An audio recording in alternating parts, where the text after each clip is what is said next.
네, 할렐루야. 네, 주일 예배에 나오신 여러분을 환영하고 축복합니다. 네, 오늘 날씨가 너무 좋았죠. 네, 야외로 이렇게 가을 구경하러 한 번씩 다녀오셨는지 모르겠습니다.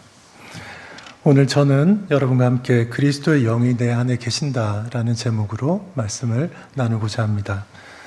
오늘 로마서 8장 본문을 우리가 읽었는데요. 오늘 이 본문은 그러므로 이제 그리스도 안에 있는 자에게는 결코 정죄함이 없나니 이런 놀라운 선언으로 시작합니다. 그리스도 안에 있는 자라는 표현이 있습니다. 그리스도와 연합한 자라는 것과 동일한 의미입니다. 이 그리스도 안에 있는 자라는 게 누구를 가리킬까요? 그리스도인, 기독교인을 가리킵니다. 그리고 사도는 그 뒷부분에서 결코 정죄함이 없나니 이렇게 말합니다. 누구에게 정죄함이 없다는 말입니까? 그리스도 안에 있는 자, 그리스도인, 기독교인에게 정죄함이 결코 없다 이렇게 말하는 겁니다. 여러분 이 말씀을 믿습니까? 네, 아멘, 아멘입니다. 그런데 말입니다. 보통 사람들은 작은 것을 가지고도 쉽게 정죄감을 느끼곤 합니다. 제가 며칠 전에 지난주에 동네 앞에 있는 해발 361m 낮은 산에 이렇게 올랐습니다. 3년 만에 등산을 했어요. 몇 사람하고. 그런데 모처럼 가니까 산에 가는 거는 상당히 이렇게 힘들잖아요. 심장에 무리가 갑니다. 특히 이렇게 50대 중반 이렇게 중년의 남자들은 특히 조심해야 됩니다. 3년 만에 등산하니까 숨이 막 가빠가지고 따라가기 힘든 거예요. 그래도 물통 하나 들고 이렇게 막 올라갔습니다. 361m 그 꼭대기 딱 올라가니까 얼마나 이 성취감이 느껴지고 기쁜지 모릅니다. 가니까 이렇게 큰 돌에 무슨 산 361m 딱 써놨어요. 그래서 이제 사진을 이렇게 찍었습니다. 같이. 그리고는 이제 기분 좋게 이제 내려오다가 갑자기 생각이 났어요. 제가 그 물통 하나 들고 갔는데 사진 찍느라고 그 물을 그 앞에 벤치에다가 두고 그냥 내려온 겁니다. 여러분 이거 뭡니까? 쓰레기 불법 투기. 제가 범죄를 저질렀어요. 중범죄는 아니지만 가벼운 제가 아차 싶은 거예요. 쓰레기 누가 치우지? 산꼭대기에.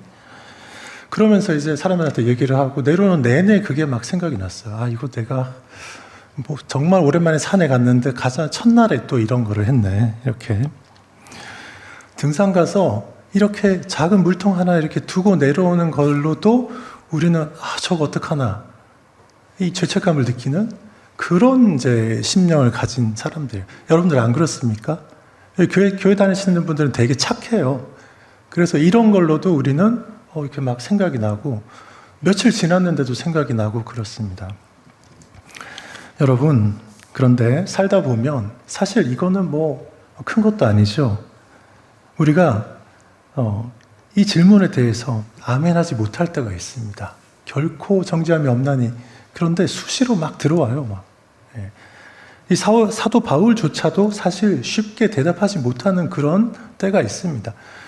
로마서 8장 1절에 그리스도 예수 안에 있는 자에게는 결코 정죄함이 없다니 이렇게 사도 바울이 놀랍게 선언하는데 그 바로 앞에 7장의 끝부분에 보면 사도 바울이 23장, 24장 보면요. 사도 바울이 어떻게 하고 있는지 나옵니다.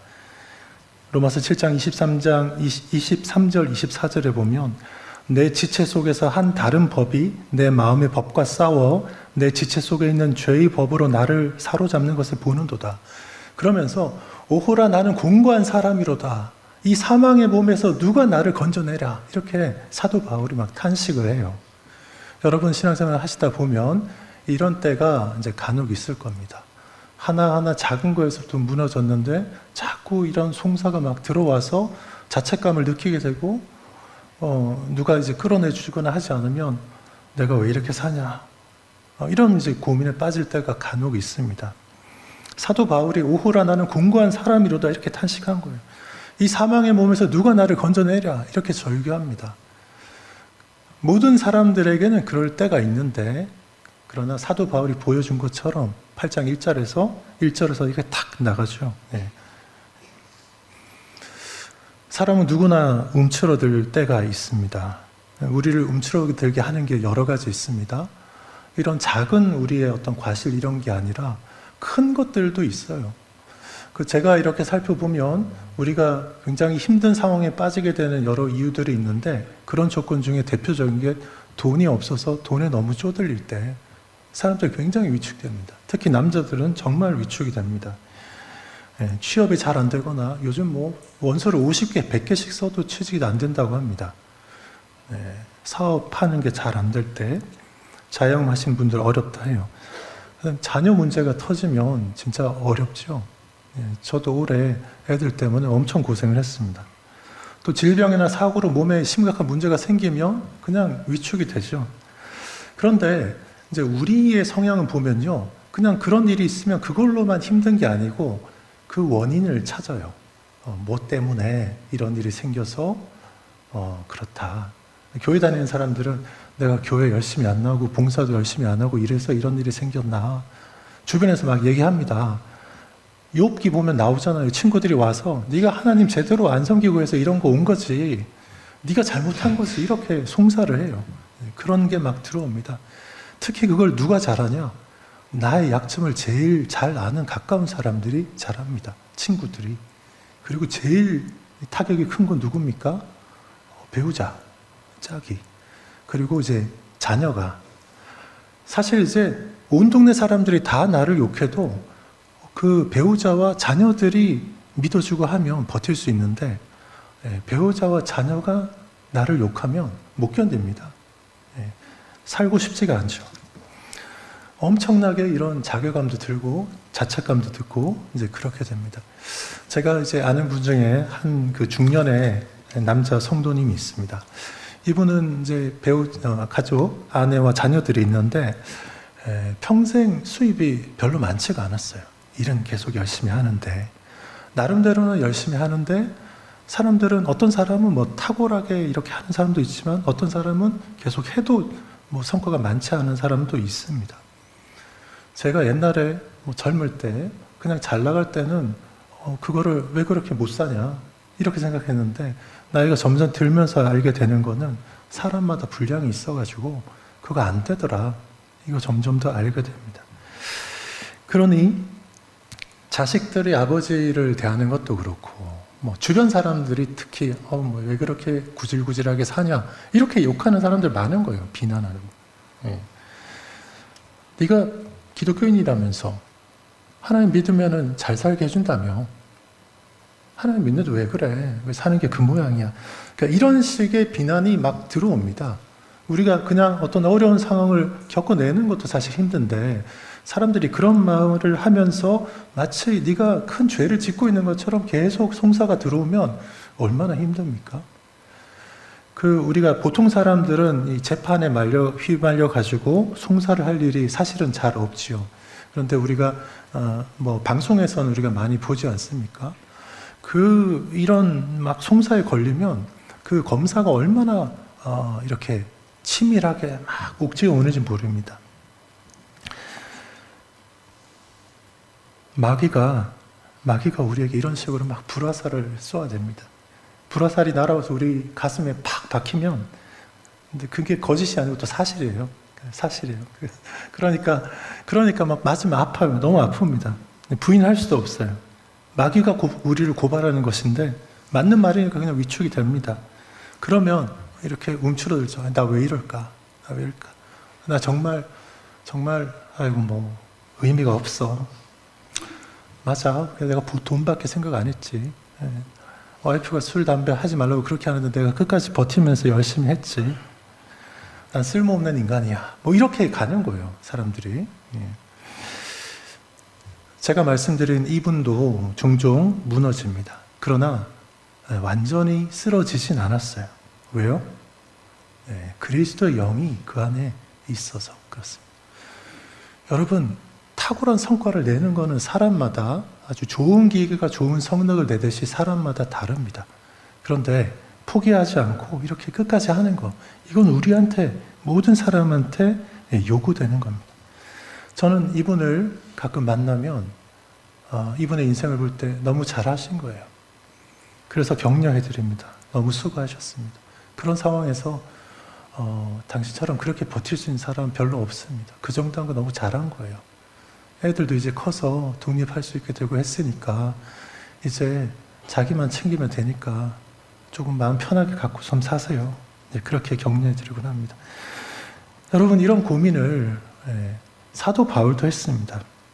앞에서 말씀드렸듯이요, 사도는 오호라 나는 공고한 사람이로다. 이 사망의 몸에서 누가 나를 건져내라. 제가 로마서를 읽을 때마다 오호라 나는 공고한 사람이로다. 누가 이 사망의 몸에서 나를 건져내라. 사도의 절규가 이게 사도 바울만의 그 절규가 아니고 저의 고백이기도 합니다. 그러나 우리가 스스로 무너지면 안 됩니다. 네, 그럴 필요도 없습니다. 마귀는 그렇게 얘기해요. 네 꼴 봐라. 끝났어. 그렇게 얘기하죠. 그런데 성령님은 어떻게 이야기합니까? 괜찮아. 다시 시작하면 돼.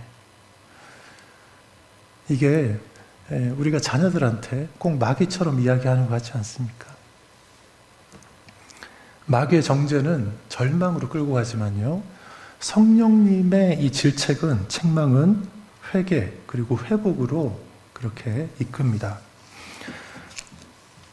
세상 돌아가는 것을 이렇게 보고 듣고 하다 보니까요, 기독교인 말고 이 결코 정죄함이 없다, 이거를 잘 추구하는 사람들이 두 부류가 있더라고요. 재미있습니다. 우리는 하나님의 의지에서, 하나님이 우리에게 하신 그리스도의 의에 의지해서 결코 정죄함이 없다, 이걸 딱 가지고 가는데, 이 두 부류는 너무 재미있습니다. 첫 번째는 전과자들이에요. 보통 사람도 한두 번 실수하거나 해서 벌금형이나 이런 전과를 가질 수 있습니다. 그러나 3번, 4번, 전과 3번, 4번, 5번 이렇게 많이 하는 사람들을 보면요, 그거를 죄의식이 없이 그냥 하는 사람들이 있어요. 그거는 문제잖아요. 그런데 그걸 오히려 별을 달았다, 이렇게 생각하고 더 그 세계에서는 더 떳떳하게 생각합니다. 큰일 하려면 이런 것 좀 있어야 돼. 이제 이렇게. 또 한 부류는요, 이제 정치인들입니다. 정치인들은 너무 놀랍습니다. 보통 사람들은 주변에서 한 사람, 두 사람, 세 사람, 몇 사람이 나를 이렇게 비난하면 못 견딥니다, 우리가. 그래서 서로 비난 안 하잖아요. 근데 정치인들은 욕먹는 게 그냥 늘상입니다, 늘상. 가서 그냥 인사하면 사실 뭐 처음 본 사람도 그냥 욕합니다. 10명 중에 5명이 욕합니다. 그런데 제가 이제 정치인들을 이렇게 가까이서 보면서 놀란 거는, 그렇게 욕을 하더라도 그냥 이렇게 지나가더라고요. 쓱 넘기고 또 딴 사람 만나고. 그거 없으면 정치 못 합니다. 못 해요. 제가 이 두 부류의 이 사람들을 이렇게 보니까, 이 사람들은 우리가 갖고 있는 거하고는 전혀 다른 논리로 정죄하면 안 당하는 거예요. 안 당. 정죄하면, 누가 정죄할 때 그거 당하면 나만 손해잖아요. 우리가 전과자가 되어서는 안 되겠습니다.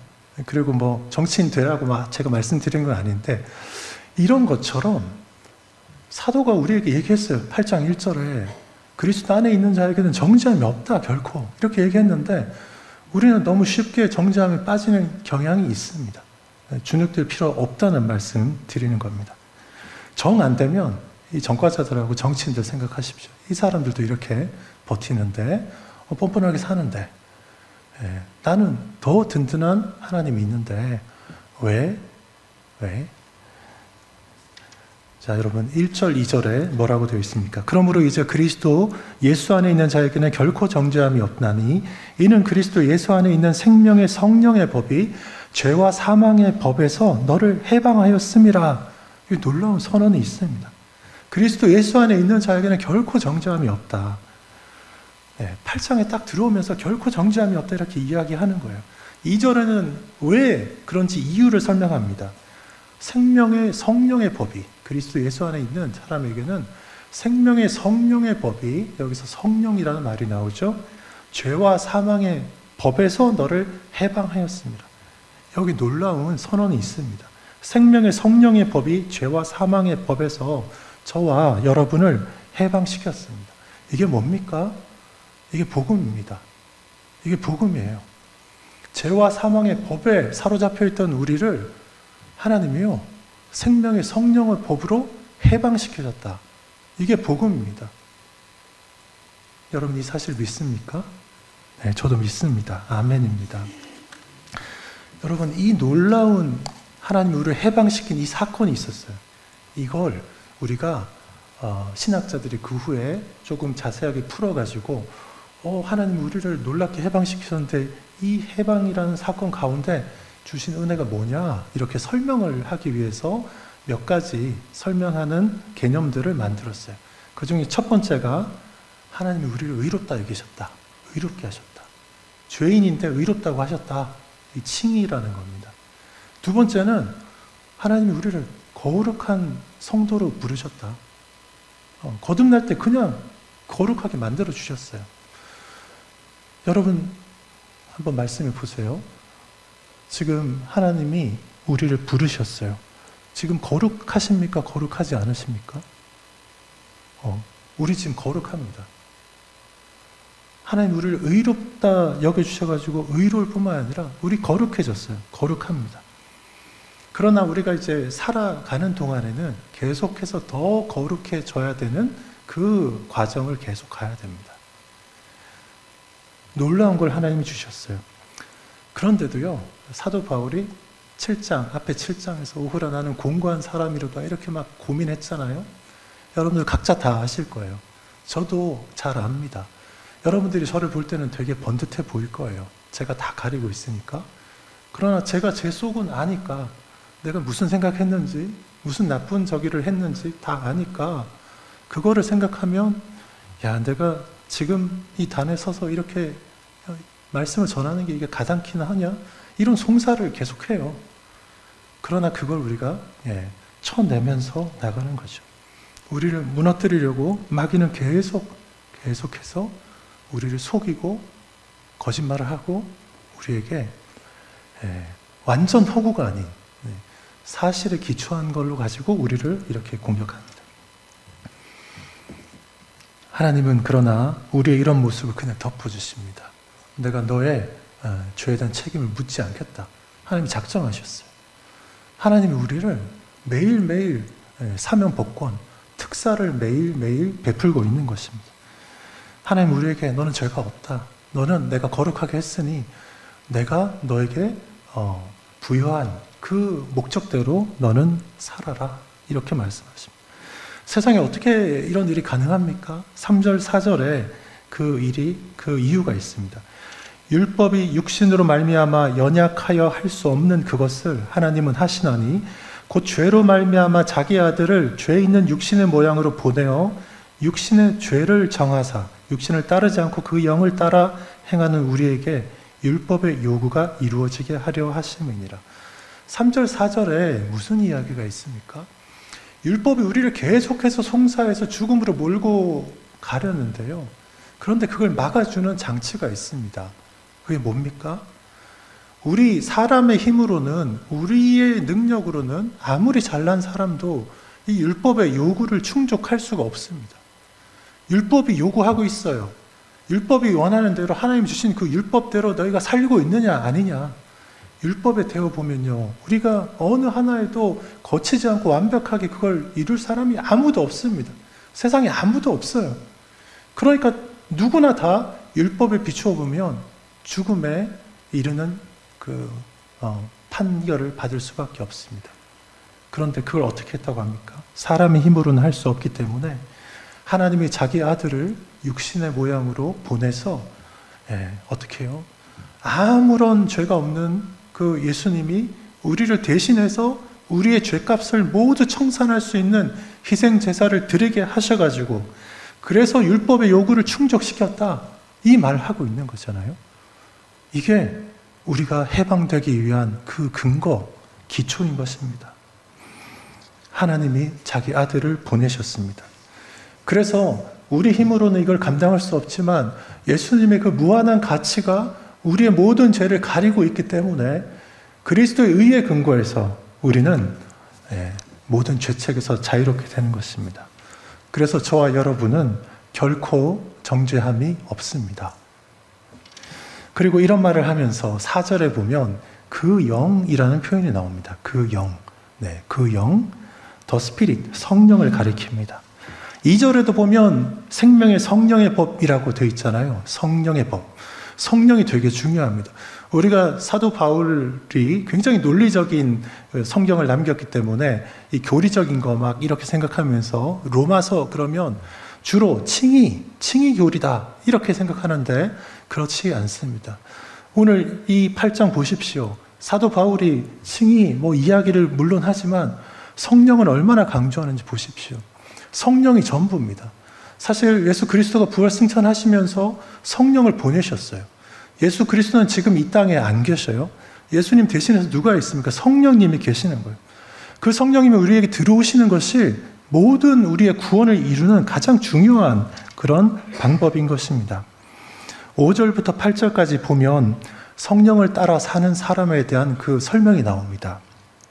육신에 속한 사람과 영에 속한 사람을 이렇게 대조해서 이야기합니다. 5절에 어떻게 되어 있습니까? 육신을 따르는 자는 육신의 일을, 영을 따르는 자는 영의 일을 생각한다 이렇게 되어 있잖아요. 육신의 일과 영의 일을 딱 구분해서 말합니다. 여러분 6절에는 어떻게 되어 있습니까? 육신의 생각은 사망이고 영의 생각은 생명과 평안이다 이렇게 이야기합니다. 육신과 영은 너무나 대조되는 것입니다. 성령님이 우리 안에 들어오시기 전에는 우리는 육신에 속해 있었고 그 육신이 하는 것은 우리가 타락했기 때문에 결말이 뻔한 것입니다. 그런데 영에 속한 이후에는 어떻게 됩니까? 놀랍게 바뀝니다. 그 전에 상상할 수 없던 일을 하게 됩니다. 7절에 보면 육신의 생각은 하나님과 원수다라고 말합니다. 우리의 본성상 우리는 하나님과 원수입니다. 세상 사람들은요 성선설을 이야기합니다. 그러나 우리가 알고 있는 성경의 지식, 우리가 알고 있는 기독교 세계관은 그게 아니라고 말합니다. 세상 사람들은 하나님 모르기 때문에 자기가 생각하는 거 다 선한 생각이다 이렇게 주장하고 나옵니다. 그러니까 우리가 보기에 이상한 것들을 계속 고집하면서 나오지 않습니까?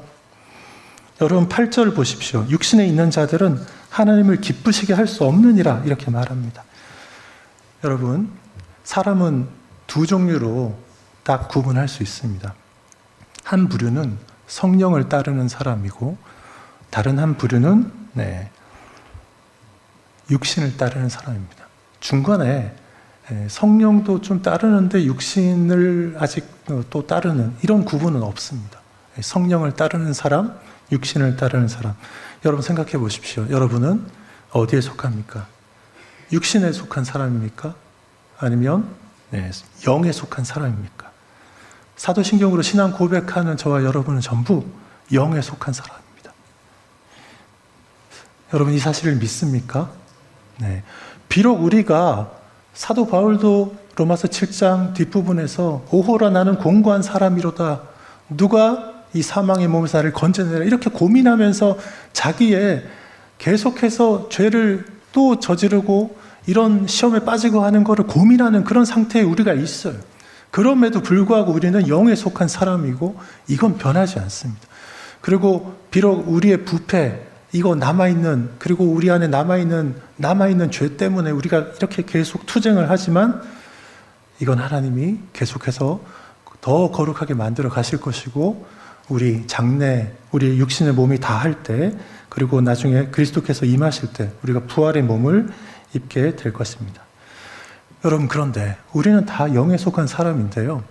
영에 속한 사람이 되기 위해서 딱 한 가지 꼭 필수적인 조건이 있는데 그게 뭐겠습니까?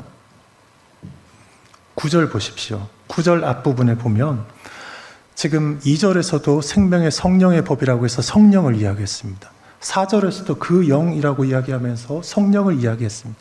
그런데 9절에 가니까 그 영에 대해서 설명하는데 두 가지 다른 표현이 나옵니다. 하나는 좀 앞부분에 나오는데 뭡니까? 너희 속에 하나님의 영이 거하시면 이렇게 말이 있네요. 하나님의 영. 그리고 조금 뒷부분에는 보니까 또 뭐가 있어요? 그리스도의 영 이렇게 말이 있습니다. 같은 그 영, 성령에 대해서 9절에 오니까 사도 바울이 뭐라고 얘기해요? 앞에서는 하나님의 영이라고도 얘기하고 뒤에 가니까 그리스도의 영이라고도 얘기합니다. 이름을 조금 다르게 부르잖아요. 왜 이렇게 했습니까? 성령님은 참 독특한 분입니다. 우리가 삼위일체 하나님이라고 얘기하는데요. 삼위라고 얘기할 때 성부, 성자, 성령 이렇게 하나님 얘기하잖아요.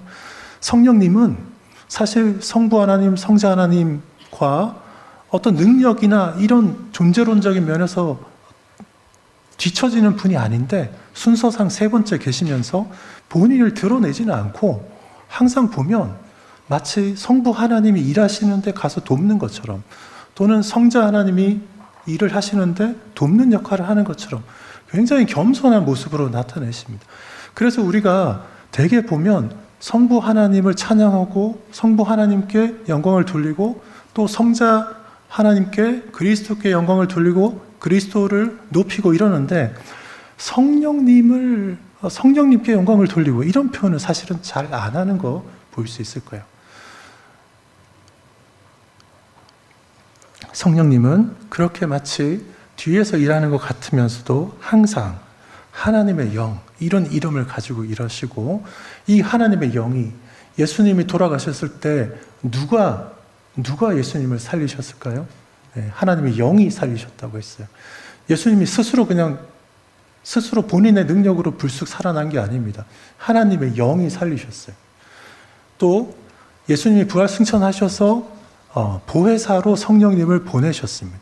그리스도를 대신해서 그리스도의 사역, 남은 사역을 그리스도께서 구원을 성취하셨는데 그리스도께서 성취한 구원을 우리 모든 사람들에게 적용하도록 하기 위해서 그 일을 하도록 하기 위해서 성령님을 보혜사로 보내셨습니다.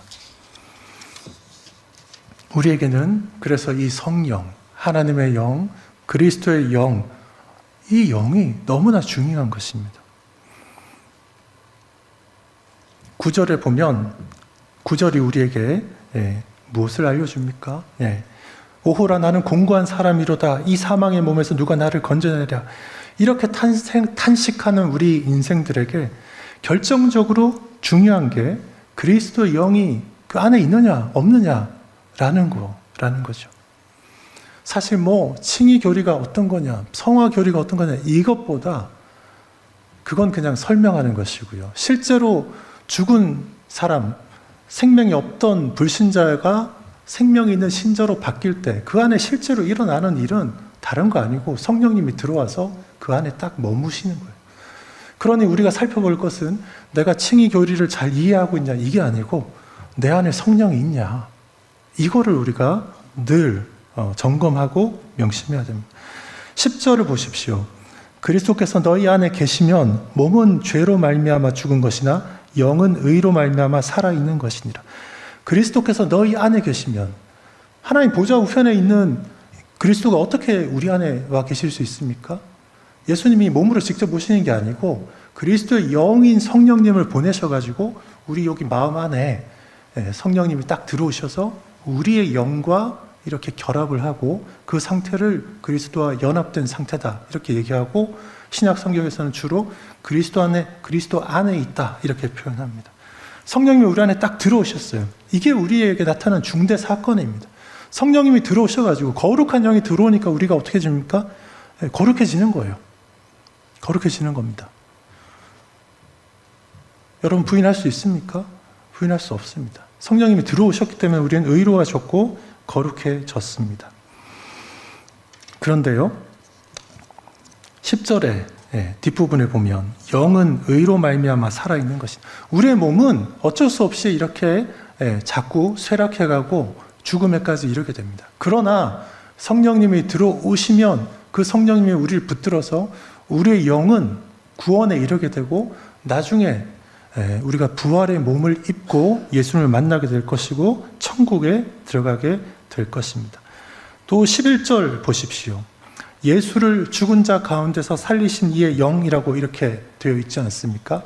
앞에서 말씀드렸는데 그게 바로 성부 하나님의 영입니다.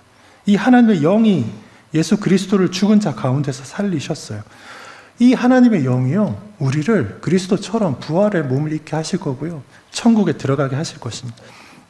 죽을 수밖에 없는 우리의 몸이었지만 그리고 장차 썩어 없어질 우리 몸이지만요, 우리 몸도 예수님의 부활한 몸처럼 성부 하나님의 이 영이 우리를 다시 살리셔가지고 우리도 천국에 갈 겁니다. 여러분 천국에 다 같이 가실 거죠? 네, 부인할 수 없습니다. 같이 가게 될 겁니다.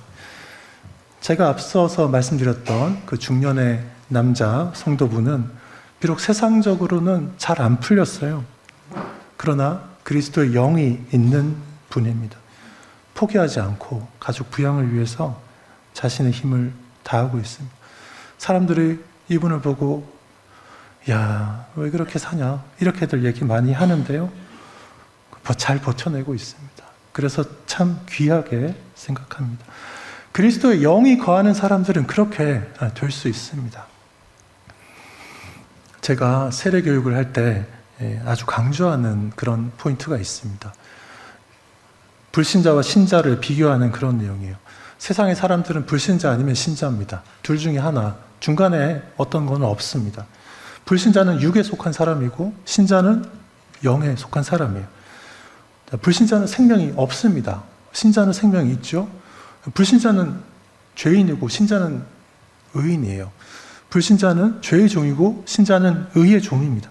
이런 식으로 우리가 이제 불신자와 신자를 대조해서 설명을 하는데, 이런 이제 그 대조되는 그 이런 표현들이 나오게 되는 중요한 어떤 원인, 그게 뭐냐?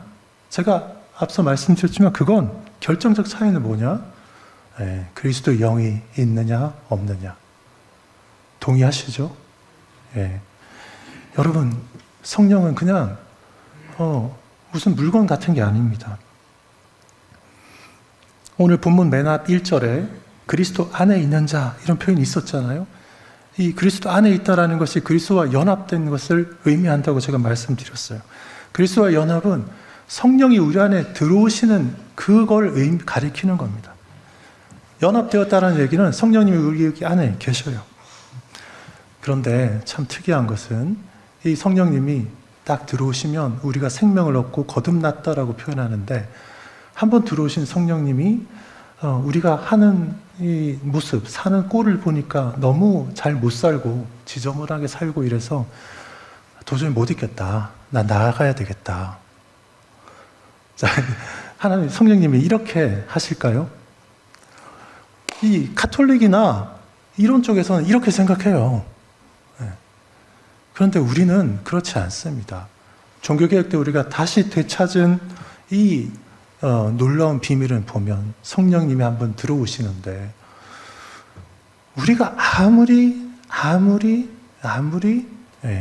뭔가 잘못을 하거나 그런다 하더라도 하나님이 떠나지 않으십니다. 너무 놀라운 결혼 관계로 치자면 절대로 이혼하지 않습니다.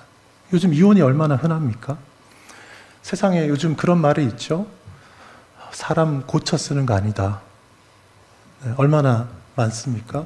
사실 잘 안 고쳐집니다, 사람들.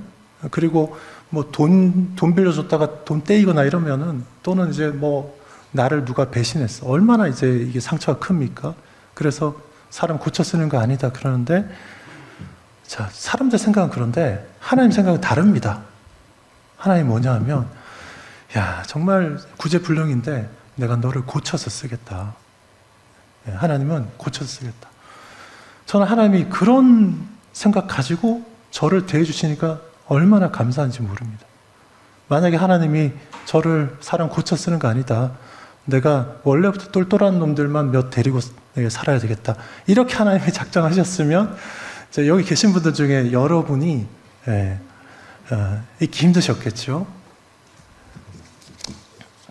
자, 절대로 떠나지 않습니다.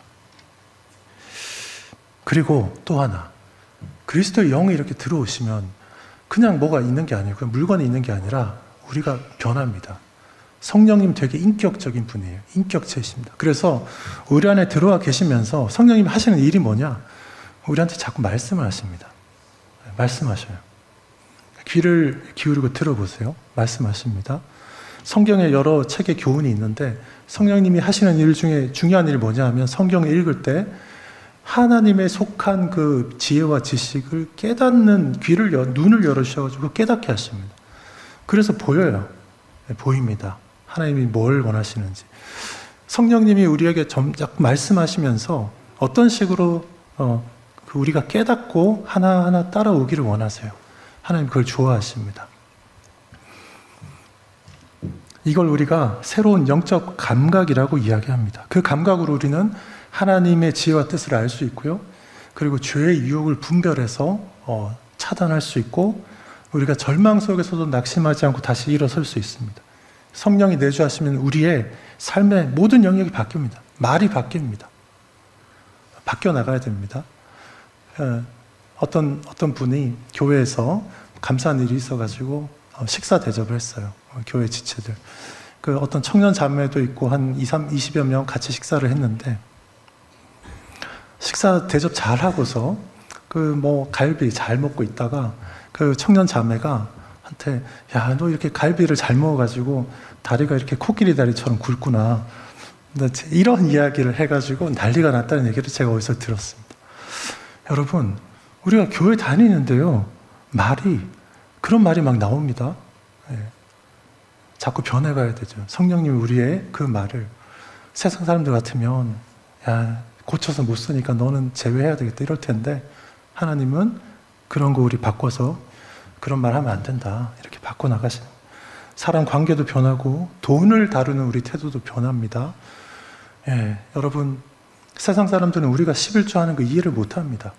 그거 왜 하냐, 지금 같은 이런 불장에서 코스피에 넣으면 막 오르는데, 이렇게 생각하죠. 습관이 변합니다. 여러분, 우리는 이제 확신할 수 있습니다. 우리가 넘어지고 흔들려도요, 그리스도의 영은 우리를 절대로 떠나지 않습니다. 그리스도의 영이 저와 여러분 안에 계십니다. 이 그리스도의 영이 우리를 향한 원수 마귀의 모든 공격을 무력화시키고요, 우리가 끝까지 영광의 자리까지 갈 수 있도록 그렇게 인도하십니다. 그러므로 이제 그리스도 안에 있는 자에게는 결코 정죄함이 없습니다. 사도가 1절에 선포했던 그 말, 결코 정죄함이 없습니다. 이 선언이 저와 여러분의 가슴 속에서 계속해서 울려 퍼지기를 바랍니다. 바로 이것이 우리에게 있는 가장 명확하고 확실한 우리의 정체성입니다. 우리는 어떤 사람입니까? 그리스도의 영이 내주하는 사람입니다. 여러분, 마지막으로 우리 이렇게 입술로 고백을 해보겠습니다. 크게 한번 이렇게 외쳐보세요. 그리스도의 영이 내 안에 계신다. 성령님은 절대로 나를 떠나지 않으신다. 성령님이 나에게 최고로 좋은 것을 주신다. 여러분, 간혹 로또 사시죠? 로또 당첨 안 돼도 낙심하지 말고 그냥 뭐 한순간의 재미라고 하고 웃고 넘어가십시오. 우리에게는 정말 큰 보물이 있습니다. 예수 그리스도 영이 우리 안에 있습니다. 큰일 못 이뤄도, 내가 큰 부자 못 돼도 제 안에 그리스도 영이 있고, 또 세상의 왕인 그리스도의 영이기 때문에요, 모든 거 다 주실 수 있습니다. 또 그런 우리 동료들이 이렇게 있습니다. 여러분 입술의 고백대로 되기를 주님의 이름으로 축원합니다.